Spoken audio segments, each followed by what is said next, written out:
तो जय हिंद बच्चों, आप लोगों को जैसे मैंने प्रॉमिस किया था कि आपका जो है करंट अफेयर का हम लोग वीडियो बनाएंगे। तो करंट अफेयर आज से हम लोग जो है सीरीज स्टार्ट कर रहे हैं। शेड्यूल के अकॉर्डिंग चैनल को लाइक कर लेना, शेयर कर लेना, सब्सक्राइब कर लेना, टेलीग्राम ग्रुप को आप ज्वाइन कर सकते हो ताकि आप लोगों को जो है अपडेट्स आते रहें और आप लोगों के जो कोर्स है वो आगे बढ़ता रहे। तो जैसे हम लोग करंट अफेयर स्टार्ट करेंगे तो देखिए मैं आपका मार्च 2022 से लेकर और अभी तक जो करंट अफेयर है वो पूरा कवर कर पाऊंगा। तो आज जो लेक्चर है वो बेसिक आपका एक स्टार्ट करने के लिए है ताकि हमें मोमेंटम थोड़ा सा मिल जाए ताकि हम आगे और प्रोसीड कर सकें फर्दर करंट अफेयर्स के लिए। तो आज मैंने कुछ टॉपिक्स इकट्ठे किए हैं जिनको हम लोग कवर करेंगे, फिर हम लोग जो है रेगुलर करंट अफेयर में आ जाएंगे। आपको करंट अफेयर की सारी वीडियो कर लेंगे तो मैं आपको इतना वादा कर सकता हूं जो भी एग्जाम आप देने वाले हैं, वेदर आप ईपीएफओ का एपीएफसी एग्जाम दे रहे हैं, ईओ एग्जाम दे रहे हैं, आप सिविल सर्विस एग्जाम दे रहे हैं, ठीक है, हरियाणा सिविल का दे रहे हैं, या आपके पास आप किसी भी मतलब यूपी पीसीएस का एग्जाम देने वाले हैं, या उत्तराखंड का आने वाला है उसको देने वाले हैं, एमपी का देने वाले हैं, या जो भी एग्जाम आप देने वाले हैं वहाँ पे आपको हेल्पफुल रहेगा, या एसएससी का कोई एग्जाम देंगे तो आपको करंट अफेयर ये जो है आपके लिए इंपॉर्टेंट रहेगा। नेक्स्ट थिंग इज दैट कि इसमें हम लोग कुछ टॉपिक्स ऐसे करेंगे जैसे आपका बजट है, इकोनॉमिक सर्वे है, तो वो डिटेल वे में करेंगे। तो आपको क्या करना है, चैनल को आप लोग शेयर कर लेना, सब्सक्राइब कर लेना, टेलीग्राम ग्रुप फिर से बोल रहा हूँ ज्वाइन कर लेना, डिस्क्रिप्शन में दिया हुआ है। तो आज हम लोग करंट अफेयर से स्टार्ट करते हैं। तो देखो बच्चों, पहली बात, पहले आपके पास जो है 17वां प्रवासी भारतीय दिवस मनाया गया 8 से लेकर 10 जनवरी 2023 को। तो 8 से लेकर 10 तारीख तक, 8 से 10 जनवरी 2023 को आपके पास प्रवासी भारतीय दिवस मनाया गया है। अब ये प्रवासी भारतीय दिवस है क्या, देखिए ध्यान से सुनिएगा। प्रवासी भारतीय दिवस 17th प्रवासी भारतीय दिवस अपनी श्रेणी का है, अपनी सीरीज का 17th है, 17वां। अब 17वां ये आपका प्रवासी भारतीय दिवस है। इसमें क्या हुआ था, बेसिकली ये मनाया जाता है, महात्मा गांधी जो है आपके आए थे 1915 में 9 जनवरी के दिन। तो 9 जनवरी 1915 को महात्मा गांधी जो है भारत आए थे फ्रॉम साउथ अफ्रीका। तो महात्मा गांधी क्योंकि आपके पास साउथ अफ्रीका से भारत आए थे तो उसको सेलिब्रेट करने के लिए आपके पास प्रवासी भारतीय दिवस मनाया जाता है। तो 9 जनवरी 1915 को ये भारत आए हैं। तो अब इस बार जो आपका 17वां प्रवासी भारतीय दिवस है ये कहाँ पे हुआ है, ये इंदौर में हुआ है, ठीक है। आपका 8 से लेकर 10 जनवरी 2023 में। 16वां कहाँ पे हुआ था, वाराणसी में। अब देखो 17वां जो प्रवासी भारतीय दिवस है उसकी थीम क्या है, ध्यान से सुनिएगा। उसकी थीम आपकी इंपॉर्टेंट है, थीम आपके पास है 17th की, वो ये है कि diaspora reliable partners for India's progress in Amrit Kaal. आपको पता है 75 साल आपको आजादी के हो चुके हैं और अगले 100 साल, मतलब जब आजादी के 100 साल हो जाएंगे, कौन कब तक हो जाएंगे, 2047 तक। तो ये अमृत काल हो गया। अब इस अमृत काल महोत्सव में आपके पास बोल रहा है 10, इसकी थीम क्या है, the diaspora reliable partner for India's progress in Amritkaal. अच्छा, पहली बार ऐसा हुआ है कि आपके पास फर्स्ट एवर आपका डिजिटल एग्जीबिशन हुआ है, फर्स्ट एवर डिजिटल एग्जीबिशन हुआ है इस प्रवासी भारतीय में। 17वीं में पहली बार डिजिटल एग्जीबिशन हुआ है जिसकी थीम क्या है, आजादी का Amrit Mahotsav, contribution of India diaspora in Indian freedom struggle. तो आपके पास क्या है, आपका जो पहली बार डिजिटल एग्जीबिशन हुआ है कौन से वाले में, 17th वाले में, उसकी थीम क्या है, ध्यान से देखिएगा, कंट्रीब्यूशन और डायस्पोरा इन फ्रीडम स्ट्रगल। और इससे पहले क्या है, आजादी का अमृत महोत्सव। यहां पे क्या है, आपका जो 17वीं की थीम क्या थी, वो ये थी diaspora reliable partners for India's progress in Amritkaal, ठीक है, reliable partners for India's progress in Amritkaal, ये आपकी थीम थी। और डिजिटल जो एग्जीबिशन हुआ उसकी थीम क्या है, उसकी थीम है आपके पास आजादी का अमृत महोत्सव, फिर उसके बाद dash contribution of Indian diaspora in India's freedom struggle. तो इंडियन फ्रीडम स्ट्रगल में डायस्पोरा कंट्रीब्यूशन, ये आपके पास डिजिटल एग्जीबिशन की थीम है। तो याद रखिएगा ये किस चीज के लिए है, जो आपके पास इंडियन डायस्पोरा का जो फ्रीडम स्ट्रगल में जो लोग पार्टिसिपेट कर रहे थे, जैसे श्यामजी कृष्ण वर्मा, आपको एक बहुत कॉमन है, उन्होंने इंडिया हाउस की स्थापना करी है लंदन में, ठीक है। तो इस तरह के जो लोग हैं जो इंडियन डायस्पोरा जिन्होंने फ्रीडम स्ट्रगल में कंट्रीब्यूट किया है उसके बारे में जो है उनको ये डेडिकेटेड है, ये वाली थीम आपका जो डिजिटल एग्जीबिशन है। अब देखो ध्यान से सुनिएगा, जो आपके पास ये जो प्रवासी भारतीय कन्वेंशन है इसमें आपकी 5 थीमेटिक प्लेनरी सेशंस होंगे, 5 थीमेटिक प्लेनरी सेशंस होंगे। थोड़ा इसका कलर जो है आपके पास मुझे लग रहा है सही नहीं है, बट आपके पास ठीक है, जो भी है चेंज करने की कोशिश करते हैं, इसको एक मिनट चेंज करने की कोशिश करते हैं।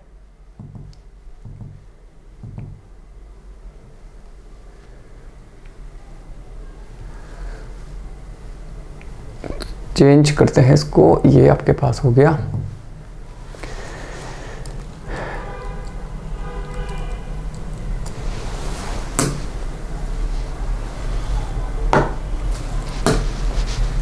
ठीक है, तो आपके पास इसमें 5 थीमेटिक प्लेनरी सेशंस होंगे। पहला सेशन जो होगा वो होगा रोल ऑफ डायस्पोरा, पहला यूथ के लिए। पहला किसके लिए है? यूथ डायस्पोरा के बारे में बात कर रहा है। पहला किसके बारे में बात कर रहा है? यूथ डायस्पोरा के बारे में बात कर रहा है। कह रहा है फर्स्ट प्लेनरी किसके लिए है? रोल ऑफ डायस्पोरा यूथ, मतलब आपके पास जो डायस्पोरा यूथ है, जो इंडियन डायस्पोरा यूथ है, उसका कंट्रीब्यूशन। ठीक है, the role of diaspora youth in innovations and new technologies, याद रखिएगा इनोवेशंस एंड न्यू टेक्नोलॉजीज। अब इसका जो चेयरपर्सन होगा वो कौन होगा? आपके जो youth affairs and sport minister हैं श्री अनुराग ठाकुर जी, ये आपके जो हैं इसके चेयरपर्सन होंगे इस आपके फर्स्ट प्लेनरी सेशन के। राइट, तो पहला 5 है इसमें, 5 में पहला कौन सा है? Innovation and technologies. ठीक है, में आपके डायस्पोरा कंट्रीब्यूशन कौन है? आपका स्पोर्ट एंड यूथ मिनिस्टर जो है श्री अनुराग ठाकुर जी, इसको जो है आपका चेयर करेंगे। सेकंड आपके पास है role of Indian diaspora in promoting Indian health care ecosystem in Amritkaal vision. कौन सा? मैंने बताया अमृतकाल कौन सा है? 75 से लेकर 100 साल, मतलब आपके 2047 तक, 2047 तक। तो सेकंड वाला किसके लिए? हेल्थ के लिए। अब इसमें कौन चेयर कर रहा है? आपका minister of health and family welfare. ठीक है, एंड को चेयर कौन कर रहा है? Minister of state for external affair doctor Rajkumar Ranjan Singh ji.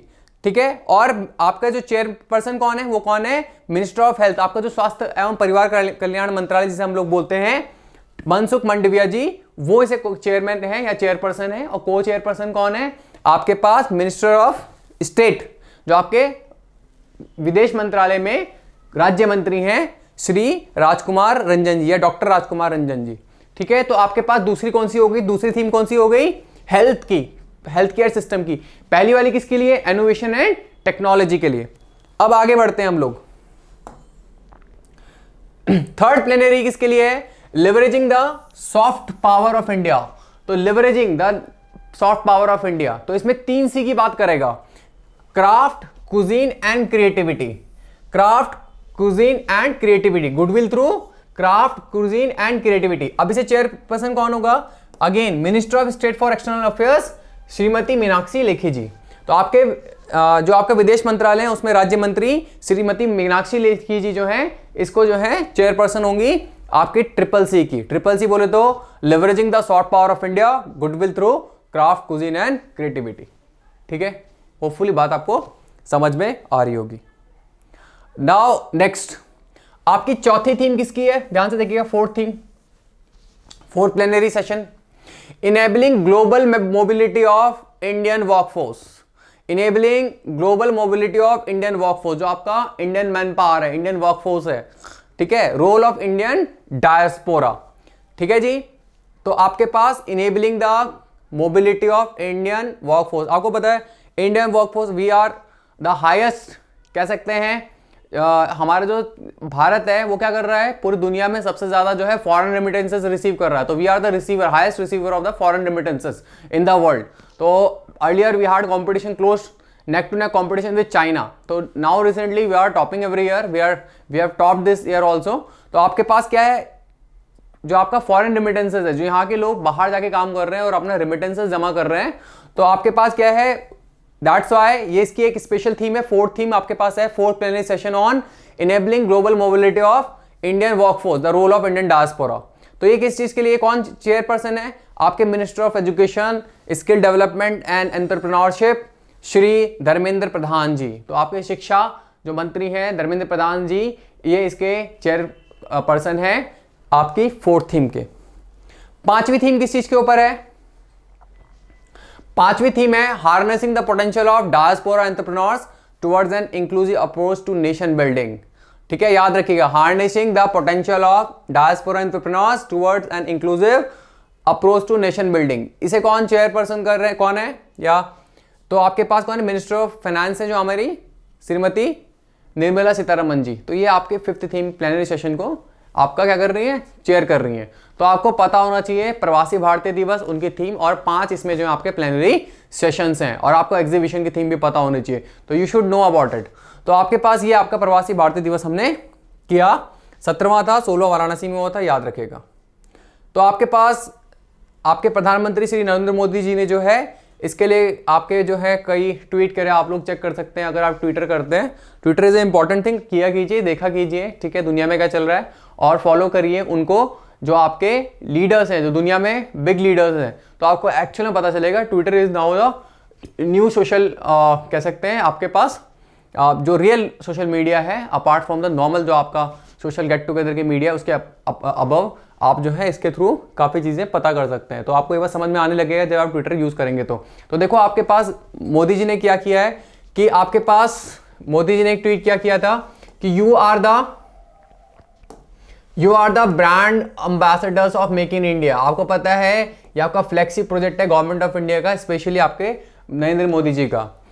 You are the brand ambassador of yoga and Ayurveda. आपको पता है प्रेजेंट गवर्नमेंट जो आपके पास है 2014 के बाद से ही आयुष और योगा, आयुष डिपार्टमेंट है जो आपका, ठीक है, जो इंडिया के कन्वेंशनल जो आपके मेडिकल प्रैक्टिसेस हैं, आयुष और इसके अलावा योगा, ठीक है। तो आपका योगा, आयुर्वेदा, यूनानी है ना, होम्योपैथी, इन सबको जो डिपार्टमेंट है आपके पास क्या है, सिद्धा, तो वह क्या है, आयुष डिपार्टमेंट है ना, आयुष डिपार्टमेंट है। तो क्या है, you are the brand ambassador of yoga and Ayurveda. You are the brand ambassador of India's cottage industry and handicrafts. आपको पता है ये विजन किसका है, महात्मा गांधी जी का है। तो आप इसके क्या हैं, ब्रांड एम्बेसडर हैं, किसके, cottage industries and the handicraft. At the same time you are also the brand ambassador of India's millets. तो ये आपके पास है, पीएम मोदी जी ने कहा ऑन 9 जनवरी 2023 एट प्रवासी भारतीय दिवस कन्वेंशन इन इंदौर, मध्य प्रदेश। तो you should know about it, right. Now next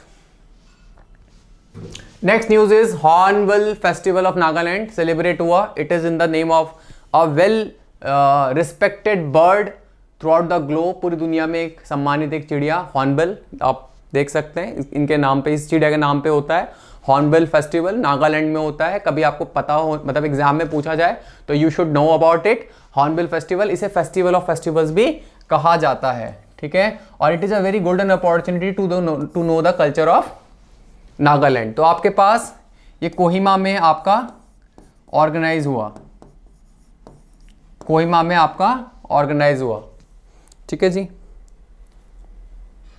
अगला आपका इंपॉर्टेंट है, नाटू नाटू सॉन्ग को जो है ग्लोबल अवार्ड मिला, बहुत फेमस है। एस राजमौली जी की एक मूवी है RRR, RRR, ठीक है, उसका एक सॉन्ग है नाटू नाटू, काफ़ी सुना होगा आप लोगों ने, बड़ा ही इंपॉर्टेंट, ये मतलब आपकी डेट में एक टॉपिक भी हो गया आप करंट अफेयर के लिए, जो लोग एग्जाम दे रहे हैं। अभी आपको पता है ऑस्कर्स का अवार्ड भी इसे मिला, ठीक है। तो आपका 80th golden globe award ceremony में नाटू नाटू को जो है पहला एशियन सॉन्ग बना है जिसने ये आपका अवार्ड जीता है।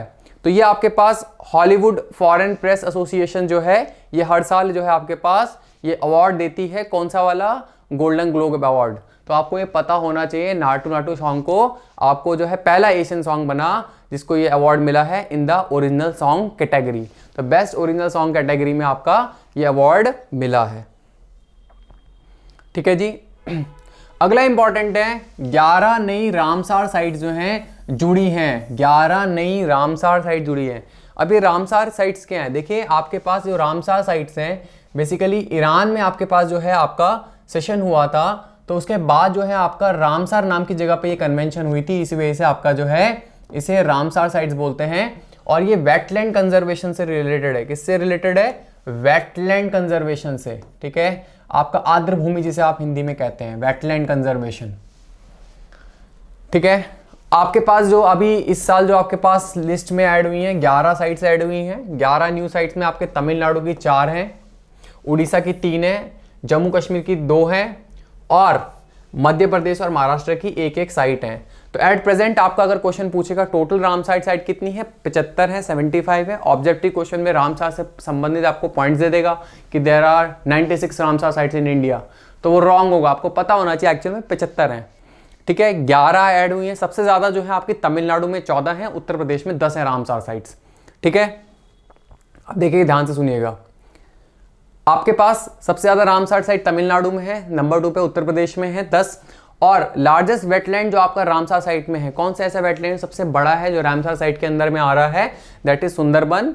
ठीक है, और आपका सुंदरबन सबसे ज्यादा एरिया कवर कर रहा है, दैट इज 423,000 हेक्टेयर। इतना लैंड इतना कवर कर रहा है, 4,23,000 हेक्टेयर एरिया कवर कर रहा है। और स्मॉलेस्ट वेटलैंड जो इसके अंदर कवर हो रहा है दैट इज रेणुका झील। ठीक है, हिमाचल प्रदेश में सिरमौर डिस्ट्रिक्ट में आई थिंक मोस्ट प्रोबेबली आनी चाहिए।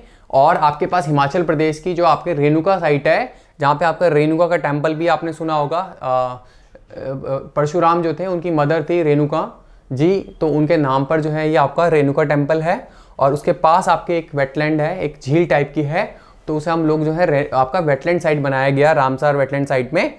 हिमाचल प्रदेश में सिर्फ मात्र 20 हेक्टेयर की आपकी रामसार साइट है, तो you should know about it. तो अब हम बात करते हैं, ध्यान से सुनिएगा, वापस आते हैं कि आपका पहली जो रामसार साइट जो इस कन्वेंशन में इंडिया को मिली है वो आपके पास है चिल्का लेक, याद रखिएगा, एंड केवलादेव नेशनल पार्क। ठीक है, 1981 में, याद रखिएगा।